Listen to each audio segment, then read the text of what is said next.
morning, Adam. News, cinema review, political, ఆరోగ్య సమాచారం, web series, business promotions లాంటి latest information మీ మొబైల్కు డైరెక్ట్గా చేరాలంటే మా యూట్యూబ్ ఛానల్ బీబీఎస్ ఇన్ఫోబిస్కు సబ్స్క్రైబ్ అవ్వండి. సబ్స్క్రైబ్ బటన్ ప్రెస్ చేసిన అనంతరం పక్కనే ఉన్న బెల్ సింబల్ నొక్కండి. ఆల్రెడీ సబ్స్క్రైబ్ అయ్యి ఉంటే బెల్ సింబల్ అదేనండి గంట గుర్తు ప్రెస్ చేయడం మర్చిపోవద్దు. Thank you.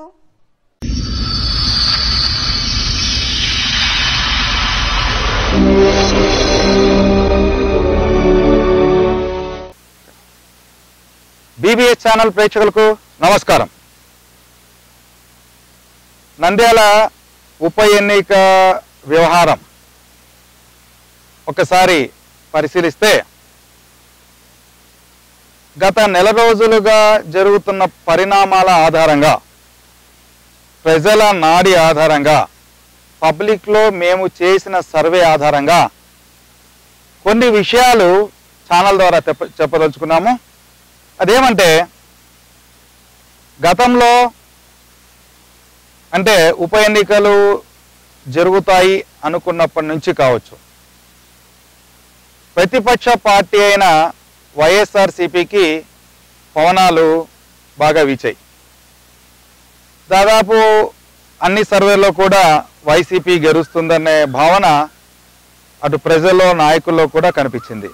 కానీ గత వారం 10 రోజులుగా జరుగుతున్న పరిణామాలు గమనిస్తే సీన్ రివర్స్ అయిందని చెప్పవచ్చు.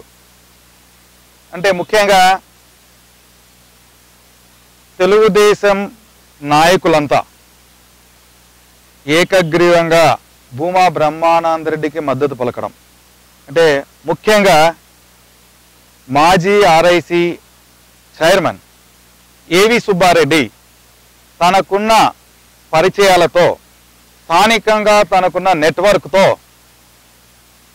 ఒక ఫౌండేషన్ను తెలుగుదేశం పార్టీకి ఏర్పరిచారని చెప్పవచ్చు. అలాగే ప్రస్తుత ఎమ్మెల్సీ ఎన్ఎండి ఫారూక్, శ్రీధర్ రెడ్డి, ఇలా నాయకులు, అలాగే మంత్రి భూమా అఖిలప్రియ, ఇలా స్థానిక నాయకులంతా కూడా ఏకగ్రీవంగా భూమా బ్రహ్మానందరెడ్డి గెలుపు కోసం పనిచేయడం ఒక ఎత్తు. మరో ఎత్తు ఏమంటే రోడ్ల విస్తరణ. రోడ్ల విస్తరణ అనేది నంద్యాల ప్రజల దశాబ్దాల కళ. 1995 కావచ్చు, అంతకంటే ముందు కావచ్చు, రోడ్ల విస్తరణ జరగాలి అనుకునే కళగా మిగిలిపోతూ వస్తుంది. అసలు జరుగుతుందా లేదా అనుమానాలు కూడా గత 10-15 వరకు కూడా అనేక మందికి ఉంది. కానీ ఆ అనుమానాలను పటాపంచలు చేస్తూ భూమా ఆశయాన్ని, భూమా అఖిల ప్రియ, ఏవి సుబ్బారెడ్డి, ఫరూక్, శ్రీధర్ రెడ్డి, ఇలా నాయకులంతా ప్రజల్లో నమ్మకాన్ని నిలబెట్టేలా అడుగు ముందుకేస్తారు. అదే రోడ్ల విస్తరణ. ఇప్పుడు రోడ్ల విస్తరణ నుంచి సాయిబాబా వరకు పూర్తి అయ్యింది. ఓవైపు రోడ్లు వేసే కార్యక్రమం కూడా జరుగుతోంది. అంటే ప్రజల్లో తెలుగుదేశంపై నమ్మకం ఏర్పడింది.